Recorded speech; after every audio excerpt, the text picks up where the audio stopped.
రాజనగరం నియోజకవర్గంలో అక్కడ శాసన సభ్యుడైన నాకు మనకి పోలవరం ఈ అబ్జర్వర్గా ఇచ్చినందుకు పవన్ కళ్యాణ్ గారికి కూడా ప్రత్యేక ధన్యవాదాలు తెలియజేసుకుంటూ, అదేవిధంగా ఈరోజు ఇక్కడ మీటింగ్ పెట్టడం అనేది ఇది కేవలం పవన్ కళ్యాణ్ గారు నన్ను అబ్జర్వర్గా వేస్తూ వారు నాకు ఒక 27 మంది సభ్యులను కూడా ఇవ్వడం జరిగింది. అందులో మొట్టమొదటి సభ్యుడు శ్రీ కరాటం సాయి గారు, అంటే సీరియల్ నెంబర్ వైజ్గా ఇచ్చారు. వారి ఆధ్వర్యంలో లోకల్ ప్రోటోకాల్ అనేది ఒక 10 నిమిషాలు పక్కన పెట్టి ఇది పారదర్శకంగా కమిటీలు వేయాలి కాబట్టి మీకు ఇచ్చిన కమిటీ ద్వారా ముందుకు వెళ్ళమన్నారు కాబట్టి లోకల్ ప్రోటోకాల్ అనే దాంట్లో ఎవరికైనా ఇబ్బంది కలిగితే పెద్ద మనసు సపోర్ట్ చేయగలరని చెప్పేసి మిమ్మల్ని అందరం కూడా తెలియజేస్తున్నాను నేను. అలాగే మన స్థానిక శాసనసభ్యులు చెట్టు బాలరాజు గారికి కూడా నిన్న ఉదయమే కాల్ చేసి ఒక మీటింగ్ పెట్టాలన్నాను, తప్పకుండా పెడదాము అని చెప్పేసి అన్నారు. సో దాని ప్రకారం మాకేంటంటే సాయి గారిని ఇచ్చారు కాబట్టి పార్టీ నుంచి ఇది గవర్నమెంట్ ప్రోగ్రాం కాదు, కేవలం పార్టీ ప్రోగ్రాం. పార్టీలో కూడా ఒక కమిటీ ద్వారా వెళ్లాల్సింది కాబట్టి ఆ కమిటీ ద్వారా ఈ ప్రోగ్రాం వేశాము. కొంతమంది ముఖ్యమైన వాళ్ళు శాసనసభ్యులు కానివ్వండి, ఏఎంసీ చైర్మన్ గారు కానీ వీళ్ళందరూ కూడా ఈ యొక్క వేరే కార్యక్రమం అయితే ఉంటుంది తప్ప ఇది ఒక కేవలం కమిటీల కార్యక్రమం కాబట్టి కొంతమందిని ఆహ్వానించలేకపోయాం. కేవలం మా కమిటీతోనే రన్ చేయమన్నారు. సో దాని ప్రకారం రన్ చేస్తున్నాం. మీ అందరికీ కూడా ఈ విషయం ముందుగా తెలియజేస్తున్నాం. Thank you. ఇక జనసేన పార్టీ మన అధ్యక్షులు వారు మనందరి కోసం పేద ప్రజల యొక్క కన్నీళ్లు తుడవడం కోసం, బడుగు బలహీన వర్గాల్ని అభివృద్ధి చేయడం కోసం, ఎక్కడో మారుమూలను ఉండిపోయినటువంటి ప్రతి ఒక్క మనిషి కూడా అభివృద్ధి చెందడం కోసం, మన ప్రాంతం ఆంధ్రప్రదేశ్ అంతా కూడా దేశంలోనే మొదటి స్థానంలో ఉండాలి అని అంటే మంచి నాయకత్వం అవసరం అని నమ్మినటువంటి నాయకుడు మన పవన్ కళ్యాణ్ గారు. ఆయనకున్నటువంటి సౌకర్యవంతమైనటువంటి జీవితం, బ్రహ్మాండమైనటువంటి 5 స్టార్ ఫెసిలిటీస్, ఆయనకు అన్ని రాజ్యభోగాలు ఉన్నటువంటి వ్యక్తి. అన్ని రాజ్యభోగాలు వదిలి ఈరోజు మన కోసం గత 12 ఏళ్లుగా కుటుంబాన్ని, ఆయనకున్నటువంటి రాజరికాన్ని పక్కన పెట్టి మన కోసం ఎన్నో అవమానాలు పడి, ఎన్నో ఇబ్బందులు పడి, ఎంతో కష్టపడి, ఎందరితోనూ మాటలు పడి, ఆయనకి వచ్చే ఆదాయం విషయం పక్కన పెడితే అప్పులు కూడా చేసుకునే పార్టీ నడిపించిన వ్యక్తి ఈ దేశంలోనే ఏకైక వ్యక్తి మన పవన్ కళ్యాణ్ గారు అని చెప్పి అందరికీ తెలియజేస్తాను. కేవలం పేద ప్రజలను అభివృద్ధి చేయడం కోసం, కేవలం మన ప్రాంతం వెనకబడి ఉండకూడదనే దానికోసం, ముఖ్యంగా చూస్తే ఏజెన్సీ ప్రాంతం గురించి వారు పడుతున్న తప్పును చాలా అమోఘం. గతంలో ఎంతో మంది నాయకులు వచ్చారు. ఏ నాయకుడు ఏజెన్సీ ప్రాంతాన్ని కూడా ఎవరు పట్టించుకోలేదు. ఏదైతే మారుమూల ఉన్నటువంటి గ్రామాలను పట్టించుకోలేదు. ఈ రోజు డోలీ మోతలు లేని ప్రాంతాలు చూపిస్తున్నారు. ఎక్కడ కూడా గత నుంచి కూడా యుగం పుట్టిన దగ్గర నుంచి కూడా రోడ్డు లేని చోట కూడా కొత్తగా రోడ్లు వేసి ఏజెన్సీ ప్రాంతాన్ని అభివృద్ధి చేస్తున్న ఏకైక నాయకుడు భారతదేశ చరిత్రలో ఒక పవన్ కళ్యాణ్ గారు అని మీ అందరికీ తెలియజేస్తున్నాను. అదేవిధంగా చూస్తే ఎక్కడైనా సరే నీతి, నిజాయితీ, ధర్మం, న్యాయం అనేది నిలబెట్టుకుంటూ గత 12 ఏళ్ళుగా పార్టీని ముందుకు తీసుకొస్తున్నారు. ఓవర్ నైట్ పార్టీని కన్స్ట్రక్ట్ చేసి ఏదో మాయ చేసి మంత్రాలు చెప్పి పార్టీ గెలవడం కాదు ఆయనకు ముఖ్యం. సంస్థాగతంగా ప్రతి పేదవాడి గుండెల్లో నుంచి, యువత గుండెల్లో నుంచి, మరుగుతున్న రక్తం నుంచి ఏదైతే అవసరాలు ఉన్నాయో తెలుసుకుని దాని ద్వారా సంస్థాగతంగా పార్టీని బలోపేతం చేసి ప్రభుత్వాన్ని ఏర్పాటు చేసి ప్రజా సమస్యలు పరిష్కరించడానికి కంకణం కట్టుకున్న నాయకుడు మన పవన్ కళ్యాణ్ గారు మీ అందరికీ కూడా తెలియజేస్తున్నాను. మీ యువత కోసం చూస్తున్నారు ఆయన. యువత అంతా కూడా ఏం కోరుకుంటుంది, రాబోయే తరాలకు ఏం అవసరాలు ఉన్నాయి, రాబోయే కాలంలో ఎలా ఉండాలి, ఈ యొక్క ఆంధ్రప్రదేశ్ ఎలా ఉండాలి అనేది ముందుగానే కన్నల కంటున్నటువంటి వ్యక్తి. పొల్యూషన్ బారిన పడకూడదు, పర్యావరణం రక్షించాలి, అదేవిధంగా ప్రతి ప్రాంతం అభివృద్ధి చెందాలి. నిరంతరం శ్రమిస్తున్నారు. ఆయన శ్రమ చూస్తుంటే మనందరికీ కూడా చాలా జలసి పడుద్ది. ఎంత శ్రమ పడుతున్నారో చూడండి. ఉదయం నుంచి సాయంత్రం వరకు కష్టపడతారు, రాత్రి నుంచి తెల్లవారులు కష్టపడతారు. ఎప్పుడు చూసినా కష్టపడటం ఒకటే ఉంటుంది. పంచాయతీరాజ్ వ్యవస్థలో గతంలో భారతదేశానికి స్వతంత్రం వచ్చిన దగ్గర నుంచి ఇప్పటి వరకు ఒక్క నాయకుడైనా ఇంత అభివృద్ధి చేయగలిగాడా అనేది ఒక్కసారి మనం చెక్ చేసుకోవాల్సిన అవసరం ఉంది. ప్రతి ఒక్కరు కూడా చాలా మంది, కొంతమందికి తెలుసో తెలియకో కొన్ని విమర్శలు చేసేస్తుంటారు. మీ అందరిలోనే, ఇక్కడ ఉన్నటువంటి నాయకులందరిలోనే బత్తుల బలరామకృష్ణ అనే నేను ఒక డబ్బుతో రాలేదు, రాజకీయ కుటుంబం నేపథ్యంలో కూడా రాలేదు. రాజకీయం అంటే నా కుటుంబానికి ఏమీ తెలియదు. అసలు రాజకీయం అంటే మా కుటుంబానికి రాజకీయానికి అసలు 1% కూడా ఎక్కడ సంబంధం లేనటువంటి కుటుంబం నాది. సాదా సీదా రైతు కుటుంబంలో పుట్టిన నేను రాజకీయాలకు వస్తాను అని అంటే ఆయన దగ్గరికి రీచ్ అవ్వడానికి చాలా కష్టమైంది. ఆ రోజు రీచ్ అవ్వడానికి నాకు 6 నెలల సమయం పట్టింది. ఆయన నా కష్టం, నా ఆలోచన, నేనేం చేయాలనుకున్నాను తెలిసిన తర్వాత మాత్రమే ఆ రోజు నాకు అవకాశం ఇస్తారు. ఎంతో కష్టపడితే వారి ఆశయ సాధన అనే దాన్ని పూర్తిగా పరిశీలించి పవన్ కళ్యాణ్ గారికి ఏది ఇష్టం, పవన్ కళ్యాణ్ గారికి ఎలాంటి సామ్రాజ్యాన్ని, ఎలాంటి సొసైటీని, ఎలాంటి సమాజాన్ని సృష్టించాలనుకుంటున్నారో వారి అడుగుజాడల్లో నడవాలనేది మంచి సంకల్పంతో ముందుకెళ్ళాను నేను.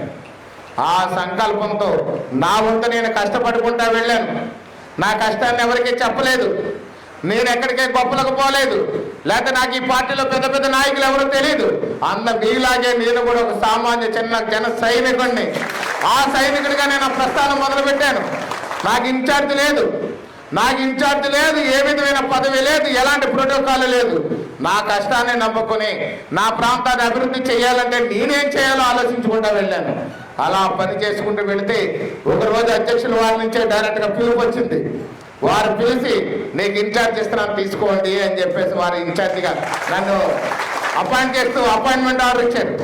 నేను ఊహించలేదు అసలు. నేను మళ్ళీ కష్టపడుతూనే ముందుకు వెళ్ళిపోయాను. ఒక రాక్షసుడితో పోరాడుతున్నాను, ఒక మంచి సమాజ స్థాపన కోసం పోరాడుతున్నాను, నా ప్రాంతం అభివృద్ధి చెందడం కోసం పోరాడుతున్నాను. నా పనులు నేను చేసుకుంటూనే వెళ్ళాను. నేను నాయకత్వం గురించి చూడలేదు, సేవాతత్వంతో ముందుకెళ్ళాను నేను. అది చూసిన పవన్ కళ్యాణ్ గారు ఇలా కష్టపడేవాడు ఒకడు ఉండాలని రాజానగరం నియోజకవర్గానికి మొట్టమొదటి సీటు అనౌన్స్ చేసే స్థాయికి నేను తెచ్చుకున్నాను. ఇది నా గొప్పతనం కాదు, మీ అందరూ ఆలోచించాల్సింది. ఇది నా గొప్పతనం కాదు, పవన్ కళ్యాణ్ గారి గొప్పతనం ఇదంతా. ఆ మాట మీకు ఎందుకు చెప్తున్నాను అని అంటే, పవన్ కళ్యాణ్ గారికి చెవులన్నీ కూడా మన ప్రాంతంలోనే ఉంటాయి.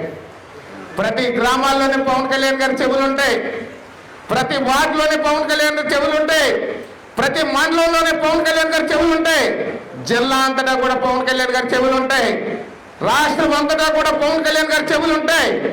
ఖచ్చితంగా అవి వింటాయి, పని వచ్చినప్పుడు మాట్లాడతాయి. అదే పవన్ కళ్యాణ్. అందువల్లే మొట్టమొదటి సీట్ నాకు వచ్చింది. నా కష్టాన్ని ఆయనకు విన్నాయి. నా కష్టం, నేను పడుతున్న ఆతృత, నేను పడుతున్న ఇబ్బందులు, క్షేత్రస్థాయిలో నేను పనిచేస్తున్న విధానం ఆయనకి ఖచ్చితంగా వినిపించింది. కాబట్టి సీట్ ఇచ్చారు. డబ్బుతో రాజకీయాల్లో రాలేదు, పెద్ద కుటుంబం కాదు, సాదా సీదా రైతు కుటుంబం. నాగలు బట్టి దున్ని ఆకుమళ్ళు పోసి, ఆకుమళ్ళ నుంచి ఊడ్చిన తర్వాత కలుపు తీసిన తర్వాత పంట కోసి కుప్పేసి, దాని కుప్ప నూడ్చి గడ్డి వేసి, పొలంలో గడ్డి పెట్టి వేసుకుని ధాన్యం తెచ్చుకుని ఇంటి దగ్గర పోసుకుని బిల్లు ఆడించుకున్న రైతు కూడుకుని నేను. ఆ రైతు పాటలో వ్యవసాయం చేసిన వాడిని. అలాంటి వాడిని ఈరోజు ఎమ్మెల్యే చేసినటువంటి పవన్ కళ్యాణ్ గారి మీ అందరి సమూహంలో నేను వారికి తెలిసిన పాదాభివందనాలు తెలియజేస్తాను. ఇది మన గొప్ప కాదు, వారు వింటున్నారు. మరొక ఆ విషయం ఎందుకు చెప్తున్నానంటే, మీ అందరి కష్టం కూడా పవన్ కళ్యాణ్ గారికి తెలుసు, మీ అందరూ పడుతున్న ఇబ్బందులు కూడా పవన్ కళ్యాణ్ గారికి తెలుసు. మీ కష్టం తెలుసు, మీ ఇబ్బంది తెలుసు, మీ ఐడియాలజీ తెలుసు, మీరు పనిచేస్తున్న విధానం తెలుసు. ప్రతి ఒక్కటి పవన్ కళ్యాణ్ గారికి తెలుసు. అందువల్ల ఈవేళ కమిటీలు నాలంటోడికి ఎవరికో అప్పగిస్తేనో లేదా మరొకరికి అప్పగిస్తేనో అతనికి అనుచరులకు మాత్రమే పదవులు ఇచ్చుకుని, రేపు ఈ కష్టపడే తపన ఉన్నటువంటి జన సైనికుడికో, కష్టపడే తపన ఉన్నటువంటి వీర మహిళలకో అన్యాయం జరుగుద్దేమో ఆయన ఆలోచించి మహోత్తరమైనటువంటి ఒక శ్రీకారం చుట్టినటువంటి ఒక వినూత్న కార్యక్రమం తయారు చేసుకుని ఆయన ప్లాన్ చేసుకుని బయటకు వచ్చారు. అదే సంస్థాగతంగా ఎవరైతే కష్టపడి పని చేయాలన్న సేవా దృక్పథంతో ఉన్నారో అలాంటి వాళ్ళందరూ అప్లికేషన్లు పెట్టుకోండి. స్థానిక నాయకత్వంతో కూడా వెరిఫై చేసుకుని మేము మీకు పదవులు ఇస్తాము అని అంటున్నారు. ఇలాంటిది రాష్ట్రంలో ఎక్కడ కూడా ఎలాంటి పార్టీ ఏ రాష్ట్రంలోనూ కూడా లేదు. ప్రజాస్వామ్యాన్ని అక్షరాల 100కి 100 నిలబడుతున్న మన నాయకుడికి మనందరం ఒకసారి వారి జేజేలు కొట్టాల్సినటువంటి అవసరం ఉందని చెప్పి మీ అందరికీ తెలియజేస్తున్నారు. ఎందుకంటే మళ్ళాంటి నాయకులు, మళ్ళాంటి జన సైనికులు ఎక్కడ నలిగిపోకూడదని వారి ఆలోచన అనేది ఒక మహోత్తరమైనటువంటి ఒక గొప్ప ఆలోచనని మీ అందరికీ తెలియజేస్తున్నాను నేను. అందువల్ల మిత్రులారా, ప్రతి ఒక్కరికి కూడా నేను తెలియజేస్తున్నది ఒకటే, కష్టపడుతున్నదే కాదు, రెండోటిది కూడా మనం చూసుకోవాలని మన అధ్యక్షులు వారు తెలియజేస్తున్నారు. ఎవరైతే పదవిని ఆశిస్తున్నారో మీ వార్డులో బిఎల్ఓ దగ్గర నుంచి మొదలుపెట్టి గ్రామ కమిటీ కానివ్వండి, మండల కమిటీ కానివ్వండి, నియోజకవర్గ కమిటీ కానివ్వండి, జిల్లా కమిటీ కానివ్వండి, మున్సిపల్ కార్పొరేషన్ కమిటీ కానివ్వండి, ఏ కమిటీ అయినా సరే తప్పనిసరిగా మన ఏలూరు జిల్లా వాసులందరూ కూడా ఏలూరులో కొప్పుల వెలుమ కళ్యాణ మండపం జనసేన పార్టీ ఎదురుగా ఉంది. అక్కడికి వచ్చి అప్లికేషన్ ఈ రోజు, రేపు, ఎల్లుండ 3వ తారీఖు సాయంత్రం వరకు కూడా మనకు ఉదయం 10 గంటల నుంచి సాయంత్రం 6 గంటల వరకు అప్లికేషన్ తీసుకుంటున్నారు. అది నేను సాయి గారే కాకుండా సెంట్రల్ ఆఫీసర్ నుంచి టెక్నికల్ డిపార్ట్మెంట్ టీం కూడా అక్కడ ఉంటుంది, ఐటీ టీం కూడా ఉంటుంది. కాబట్టి అందరూ వచ్చి తప్పనిసరిగా అప్లికేషన్ పెట్టండి. రేపొద్దున నేను సాయి గారు లేదా చిరు బాలరాజు గారు మీకు దగ్గరగా ఉంటే సరిపోదు. మీరు అప్లికేషన్ పెట్టుకోకపోతే మీకు రేపొద్దున ఆ పదవికి అర్హులు కాదు అనేది మాత్రం మన అధ్యక్షుల వారు నిర్ణయించే అవకాశం ఉండొచ్చు. దయచేసి మా రికమెండేషన్లో స్థానిక నాయకత్వం మీద కాదు, ముందు అప్లికేషన్ ఖచ్చితంగా పెట్టి తీరాలి. అడగకపోతే అమ్మన్నా పెట్టదంటారు. మీకు ఏ పదవి కావాలో ముందు అడగండి. అధ్యక్షుల వారు స్క్రూటినీ చేసి వారు ఒక మంచి నిర్ణయం తీసుకుంటారు. ఈ రోజు కాకపోతే మరో రోజైనా, ఈ రోజు కాకపోతే మరో రోజు, మరో నెలలోనో, మరొక సంవత్సరంలోనైనా పదవి మాత్రం ఏదో రోజు మీ కష్టాన్ని నమ్ముకుని మీరు పనిచేసి పార్టీకి నీతి నిజాయితీతో క్రమశిక్షణతో నిబద్ధతతో పనిచేస్తే ఖచ్చితంగా పదవి మిమ్మల్ని పిలిచి లేపి మీకు పదవి మీ చేతిలో పెట్టి బాధ్యత పవన్ కళ్యాణ్ గారు తీసుకుంటారని మరొకసారి మీ అందరికీ తెలియజేస్తున్నాను. ఎందుకంటే నాకంటే గొప్ప ఎగ్జాంపుల్ అవసరం లేదు. ఈ పార్టీలో కూడా ఏ స్థానం లేదు, ఎవరితోని పరిచయాలు లేవు, ఎవరు గొడవ లేకుండా నేనే ఈ స్థాయికి వచ్చాను. డబ్బు లేదు, పేరు ప్రఖ్యాతలు లేవు, పరపతలు లేవు. కేవలం ఒక జన సైనికుడిగా మీలా కష్టపడితే నన్ను ఈరోజు ఎమ్మెల్యే చేశారు. కాబట్టి రేపొద్దున మీ అందరికీ కూడా నిబద్ధతతో కష్టపడండి. నీతి నిజాయితీతో సమాజానికి సేవ చేయాలన్నా పవన్ కళ్యాణ్ గారు ఆశీస్సాధనలో పనిచేయండి. మీకు కావాల్సిన పదవులను మీరు అప్లై చేయండి. ఖచ్చితంగా ఓ రోజు మిమ్మల్ని తలుపు కొడద్దని చెప్పి మీ అందరికీ తెలియజేసుకుంటూ ఈ అవకాశం ఇచ్చినటువంటి పెద్దలందరికీ మరొకసారి హృదయపూర్వక ధన్యవాదాలు తెలియజేసుకుంటూ చిరు బాలరాజు గారి శాసనసభ్యులు కూడా ఈ యొక్క సభాపూర్వకంగా వారికి కూడా ధన్యవాదాలు తెలియజేస్తున్నాను. ఎవరికైతే ఆసక్తి ఉందో ఎవరు మర్చిపోకుండా ఎన్ని పనులు ఉన్నప్పటికీ మన ఏలూరులో ఉన్నటువంటి కొప్పుల వెలమ కళ్యాణ మండపం జనసేన పార్టీ ఎదురుగా ఉందని అక్కడికి వచ్చి ప్రతి ఒక్కరూ అప్లికేషన్ పెట్టుకోవాలని చెప్పి మీ అందరినీ కోరుకుంటూ సెలవు తీసుకున్నాను. జై జనసేన, జై జనసేన, జై జనసేన.